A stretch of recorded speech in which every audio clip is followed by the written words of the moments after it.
Welcome to this episode of Eureka. We are going to have a really wonderful, enlightening conversation with Dr. G.K. Rath. He is the head of National Cancer Institute and also the chief of Dr. B.R. Ambedkar Institute Rotary Cancer Hospital in Delhi. Before we continue this conversation, let's take a quick look at his brief profile. Keep watching. This is going to be a very important show. Dr. Goura Kishor Rath is a dynamic hero amongst the Indian radiation oncologists and has contributed to the upgradation of numerous radiation treatment in the country. Currently, he is heading the National Cancer Institute at Jhajjar, Haryana, and says that 60% of cancers are preventable. National Cancer Institute is a unique institution devoted to the translational research and treatment of cancer and the training of the next generation of scientists and physicians dedicated to eradicating cancer in the country. Dr. Rath is a highly decorated scientist and physician. He took his MBBS at Utkal University in Odisha, later receiving his MD in radiotherapy from AIIMS, New Delhi. His specialties are in radiation oncology, gynecological and breast cancer, and brachytherapy. Among his many awards and honors, he has received a Lifetime Achievement Award from the Association of Radiation Oncologists of India and recipient of the Hindustan Bhushan for outstanding contribution in improving health services. Thank you, sir, for being with us. I want to ask you one very important question. You look at most films. If you want to kill a hero or a heroine in that film, the scriptwriter usually gives that person cancer as the disease. Cancer in public mind is a dreaded disease, a killer disease, a disease which has no cure. As a person who has been heading this institute and managing lots of patients, is it a deadly disease? In fact, cancer, a deadly disease, is an absolute myth. There is no fact there. And as you told rightly right now, that anywhere you have to kill a hero or a heroine, like in picture Anand, he was given a diagnosis like lymphosarcoma of the intestine and is going to die. It is not so right now. Maybe it was partly true 50 years back. Today, I can tell you with certainty, I tell my students, I tell the public, cancer is a fantastic disease. Fantastic disease. Cancer is a fantastic disease. I'll tell you why. In 2 minutes, I'll explain why. Today, the diseases which are affecting the mankind, all of us today, are 4.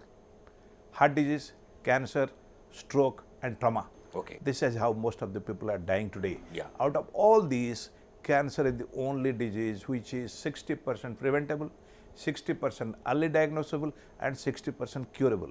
If you give me 1 minute, I'll explain that. Diabetes is not preventable at all. Diabetes is not curable at all. You can control it. Diabetes is there to be with you throughout life. You can only manage it. You can only manage it, and you have to be very strict, diet, everything. But cancer, 60% preventable. Similarly, the other diseases which are happening today are blood pressure, thyroid diseases. They are not preventable, not curable. You can manage them. However, cancer, 60% preventable. I'll tell you how. You said something which is really shocking, if one has to say. You said that this is a fantastic disease. And also you said that you can prevent cancer. Yeah. But we all thought that cancer is something like written in your DNA. If you are going to get it, you are going to get it. Nothing can be done. No, that's what you and I are here for. You are a media, intelligent person. I am a doctor. We are supposed to tell the truth and science to the patient. The cancer is a deadly disease is not absolutely correct. It is a fantastic disease because this is the only disease which is preventable, 60%. You go to a state like Punjab, I go for examination, there is an institute, big institute like AIIMS called PGI Chandigarh. Yeah. There, we don't find oral cancer. You mean to say in Punjab, the oral cancer is a very, very rare? It's very, very rare because they don't take tobacco. They don't take tobacco. They don't smoke. They don't chew pan by mouth. Whereas you go to eastern part of the country, I come from a place called Orissa. You go to Orissa, West Bengal, eastern part of the country, you will find oral cancer rampant there. Whereas in our own state of Punjab, there is no oral cancer. Why? Because they don't take tobacco. Tobacco causes 40% of cancers, like oral, pharynx, larynx, lung, esophagus. It's all oral cancers. They are all tobacco-related cancers. Okay. 40% cancers are tobacco-related. Another 20% is because of infection. Which infection? In the ladies in our country, cervical cancer is a very common cancer that is caused by a virus called human papilloma virus. We call it HPV. There is another cancer called liver cancer. It's called by hepatitis B virus. There is a cancer here called nasopharynx. It's caused by another bacteria called Epstein-Barr virus, another virus called Epstein-Barr virus. These are all preventable. Okay. Cervical cancer you can prevent by taking a simple vaccination. You know, in our own lifetime, we have finished, polio and smallpox. Cervical cancer is also in the way of getting finished. You'll be happy to note, in this country only, just 20 years back, the incidence was 40 per 1 lakh. Today it is 10 per 1 lakh. 40 per 1 lakh to 10 per to 1 lakh. 10 per 1 lakh in a period fourth. of in 120 years only. Oh. Why? It has come because of two things. One is vaccination, the second is better oral hygiene. But the WHO recommendation and our recommendation is that any girl between the age of 9 and 26 must take this HPV vaccination. It's a very, very important point that you are pointing out. So, Right. let me ask you explanation for this. You said from which age to which age and 9 to 26. where can they get it? Absolutely. 9 to 26, it is available over the counter. There are organizations like Rotary organization. As you told, our hospital's name is Rotary and AIIMS Cancer Institute. Yeah. There, the Rotarians are doing regularly camps in which they give vaccination to the school children. See, as soon as a class 5 child becomes aged 9 or 10, that's the correct age to give the vaccination. And you can get the vaccination up to 26, but usually if it is 9 to 16 years, you require 2 doses, 0 and 6 months. If it is 16 to 26, you require 3 doses. Okay. Why? Because our girls, they go to school, they go to public toilet. After they pass out, they go to college. There they go to a public toilet. After they go to job, they go to a public toilet. And you can't ensure the cleanliness and infection-free nature in the public toilet. So get that infected with human papilloma virus. So they have cervical cancer. If you give them a vaccination, as we have finished polio, we have finished smallpox, we will finish cervical cancer another 15 years from this country, I can tell you. So, you mean to say that with this vaccination program, one part of the cancer will be completely eradicated? Absolutely. In Sweden, it is already completely eradicated. Australia, almost going to be eradicated. And the proof is in our country. In our country, it is coming down. Cervical cancer is one of the main cancers which has come down. It has come down to single digits now. Very, very, very interesting. We are having a very, very, very interesting conversation. We are going to take a very small break. Keep watching Eureka. After the break, I am going to ask, is cancer age related? Meaning that if you are old, your chances of getting cancer is high. Keep watching Eureka after the break.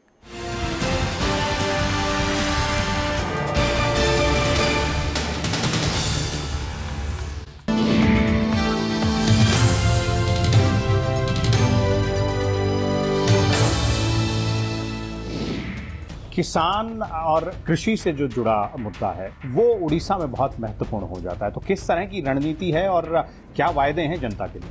स्वाभाविक देखिए, उड़ीसा की आबादी की 85% लोग गांव में रहते हैं। इसमें से आधे से ज्यादा लोग कृषि के ऊपर निर्भर करते हैं। इसीलिए भारतीय जनता पार्टी लोगों के पास जा रही है। हमें अपने गांव की अर्थनीति को, उसमें से महिलाओं की भागीदारी है, इसमें नौजवानों की भागीदारी है, नए प्रकार की व्यवस्थाएं आने लगी हैं। हमने योजना बनाई है, हर एक प्रधानमंत्री जी ने पिछले 5 साल में काम शुरू किया, हर एक ग्राम पंचायत को इंटरनेट के साथ जोड़ना। कॉमन सर्विस सेंटर परिवर्तन की नया अर्थनीति का नया केंद्र बन चुका है। ऐसे सारे नया उपक्रमों को ग्रामीण और कृषि आधारित बनाना, ये हमारी लक्ष्य है। शेड्यूल ट्राइब्स यानी कि जनजातीय लोगों के लिए अगर आपकी पार्टी की सरकार आती तो किस तरह की रणनीति आपके दिमाग में है, या आपकी पार्टी की किस तरह से रणनीति है कि उनके कल्याण के लिए क्या किया जा सकता है? जनजातियों की जो 2-3 मूल विषय है, हम पेशा कानून को सरकार में आने के बाद राज्य में 3 महीने में शब्द और भाव दोनों में, लेटर एंड स्पिरिट में लागू करेंगे। ये सरकार जाएगी, जंगलों में रहने वाले लोगों की पट्टा, उनकी स्वास्थ्य, उनकी अर्थनीति, उनकी पढ़ाई, उनकी रहने की व्यवस्था, इस सारे को भारतीय जनता पार्टी सरकार प्राथमिकता देकर चिंता करेगी।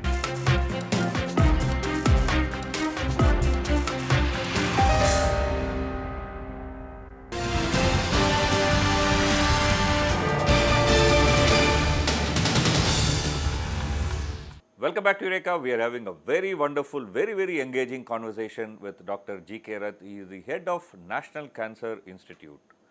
Before the break, we were talking about cancer is curable. It's a fantastic disease. There are people who say that cancer is age-related, meaning that if you are older, the chances of you getting cancer is higher. In young, it is little less. Is that so? That is partly true, not entirely true. In childhood, the cancer incidence is less than the adults. That is a fact. That is truth. But as you grow elder, as you go older gradually, its chance of getting cancer is more. In India, the highest incidence of cancer is between the age of 40 and 60. Okay. After 60, again it declines. Oh. Before 40, it's again less. In US, it is between 50 and 70. In our country, 40 to 60, US 50 to 70. We get our cancer 1 decade earlier than US. As you know, our longevity also is about 10 to 15 years younger than the Western population. In general, it is yes, but 40 to 60 years maximum. Okay, you said that in women in India, cervical cancer is the biggest danger. In men, which is the top cancer? Let me clarify a little bit. Women cancer was the biggest cancer 20 years back. Okay. Today, because of our program, because of the media efforts, because of the doctors' efforts, because of the vaccination efforts, because our longevity is increasing, because our country's standard of living is increasing, cervical cancer is number 2 today. Today in 2019, breast cancer is number 1. Oh. If somebody asks what is the commonest cancer in people today, it is breast cancer. Okay. What about men? In men, the commonest cancer is lung cancer. If you take a cancer as a whole, lung cancer. But if you take as a group, we call it head and neck cancer is commonest. For example, today in India, if you take oral cancer, pharynx cancer, larynx cancer, head and neck cancer, it is about 2,20,000 in a year. Okay. Lung cancer is 1.5 lakh in a year. And to tell you the correct figure, which is total, India has 15 lakh new cancer cases in a year. 15 lakh every 15 year? lakh new cancer cases every year. And today, if you ask me, how many cases of cancers are there in India today? It's 45 lakhs. And this is our own data. It is from our own data of Indian Council of Medical Research. Our own data says that we have 15 lakh new cancer cases, 45 lakh at any period of time. Total head and neck cancer is 2.2 lakhs. Lung cancer is 1.5 lakhs. So this brings in a very interesting question. See, one level we are saying that our health has improved, India is going forward. But if you look at 1930s, there was hardly any cancer hospital in India. Right. Cancer incident was not even top 10 disease. But today it's one of the major killers. So which means that something is wrong, right? No. In fact, let me tell you, I agree with your first statement that India is improving very fast. Communicable diseases are getting cured. Because communicable diseases are getting cured, we are getting a indirect increase in non-communicable diseases like cancer, heart attack, stroke, this sort of things. So, increasing age, having a cancer is not related to the, so it is something like, say, for example, cervical cancer was in the top 1. Yes. Because we are able to control it, it became top 2 and top then... breast is becoming number 1. So it doesn't mean that the breast cancer has actually exploded. No. See, basically what has happened is, breast cancer incidence gradually is increasing. Because breast cancer, the cause we don't know directly. Cervical, there is a cause and effect relationship. Human papillomavirus, cervical cancer. But breast cancer, there are some associated factors like late age of marriage, late age of having a first child, not having, breastfeeding. These are causes. Cervical cancer, the causes are just opposite. Early age of marriage, having more number of children, lower socioeconomic strata. So, cervical cancer, we know the cause. Breast cancer, we don't know the exact cause today. Okay. That's interesting. Now, let me slightly go personal and ask about you. I mean, you would have come into this field many decades ago. I joined AIIMS in July 1974. July 1974, nobody would have thought about cancer. Cancer was a non-existent disease. Absolutely. How did you come into this? Let me tell you that I stood first in my batch. I wanted to be in surgery. That would have been the people's most choice, right? I mean, there were 4 choices those days. In that or surgery, medicine, gynepediatrics. Nobody thought of cancer because cancer was not a prevalent disease those days. It was not among the top 10. But where I came to AIIMS, here You know, you always have a mentor. God also mentors you. We had a director called Dr. Ramlingasamy. He had a vision. He saw that where you going to surgery, persons like you should take to cancer, because cancer is upcoming disease. That is called vision. That's a visionary person. He told you, a bright student, you must take up a subject. Yeah, young person should right now start, so that when it is time that you are able, right? He could see that. I couldn't see that at a young age. He could see that. And he forced me to enter cancer, and that's why I'm here. Very, very interesting point. I mean, also I was told that you treat patients while walking on streets. Well, I have a very simple principle of life. I am, nearing 70 now. Most of the time, what doctors tell patients is, I am busy, please come tomorrow. I have a simple principle life. To see a patient, it takes 10 minutes. To refuse a patient, it takes half an hour. Okay, there was a very interesting incident just outside your AIIMS. While walking on the street, somebody came to you and then you kind of over the night cured that person. I mean, rather attempted to treat that person, right? I mean, Absolutely, absolutely. Actually, see, they say if you are a policeman, everybody looks like a thief. If I am a cancer physician, everybody looks like a cancer person to me unless otherwise proved. So anybody who talks to me on the road or anywhere else, I told you must get yourself tested right now, not tomorrow. Because we have a high index of suspicion. High index of suspicion means you know which are the persons who can have a cancer. So if you leave them till tomorrow he may be busy. Because it doesn't know that he has a cancer. I know he has a cancer. Unless I force him today, next day he will have some other thing. Everybody is busy in life. Everybody is busy. So he will forget.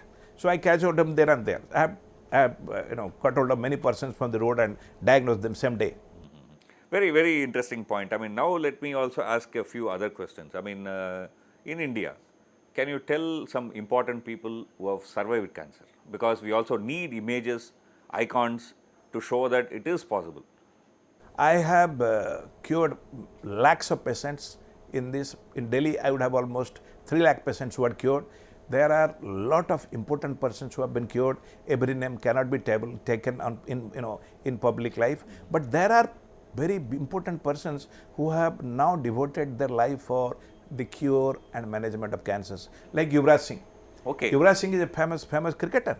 He has opened a trust called UVCAN. He helps patients in early diagnosis and treatment of cancer. Manisha Koirala is a very famous actress. We meet almost every 3 to 6 months, and we both participate in cancer detection camp, cancer awareness camps. Like you and me tell, we are taken like normal people. He keeps on talking. But if Manisha Koirala speaks, people take her seriously. And when she speaks, she says that the girls between 9 and 26 should take vaccination. In the next 4 days, 1,000 people will take a vaccination. I keep on speaking, people may not listen to me. That's I think a very important point, and this is where we are going to take a very, very short break. Keep watching Eureka. After the break, we are going to talk about the world's one of the best cancer institute has just come up, and he is heading it. What are the facilities over there? What kind of vision is there? After the break, keep watching Eureka.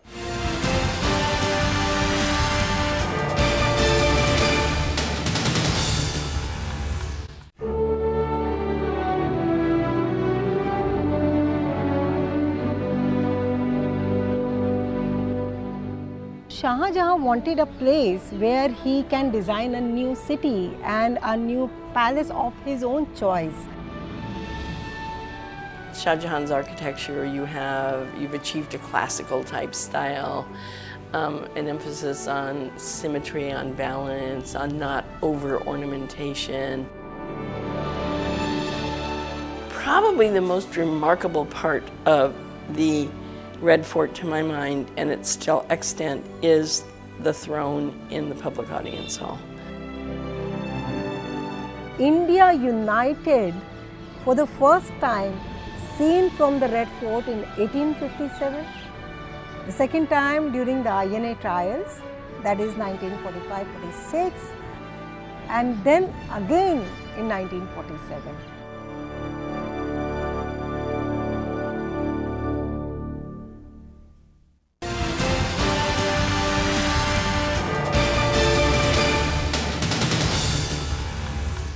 Welcome back to Eureka. We are having a very, very interesting, very informative conversation with Dr. G.K. Rath. He is the head of National Cancer Institute, one of the new institutes that has come up under AIIMS.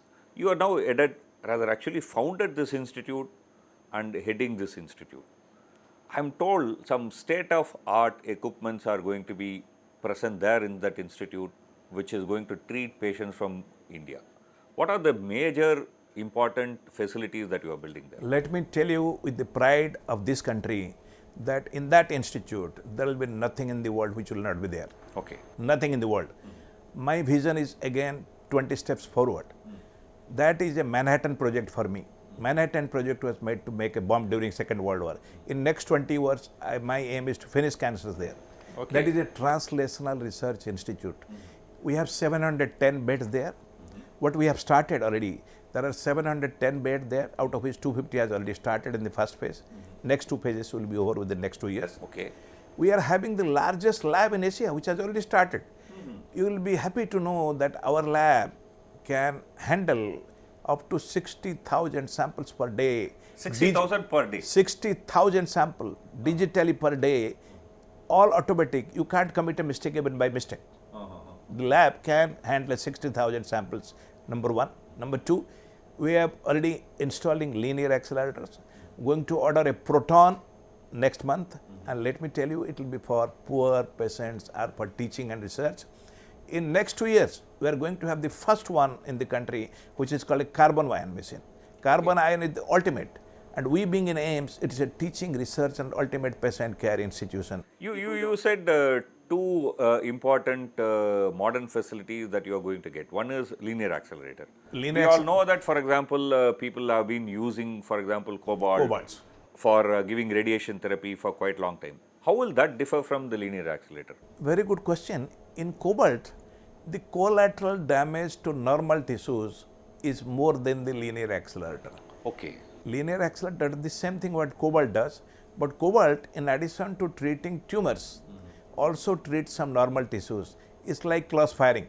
Okay. Your normal tissues get in cross firing, so you have more toxicity. We don't want any toxicity. We just want to cure the tumor. Linear accelerator is more focused. More focused than the linear accelerator, which we are having next month, we are going to order next month, is proton. Okay. That's again much more focused. It treats 1/10 of the normal tissues what linear accelerator was treating.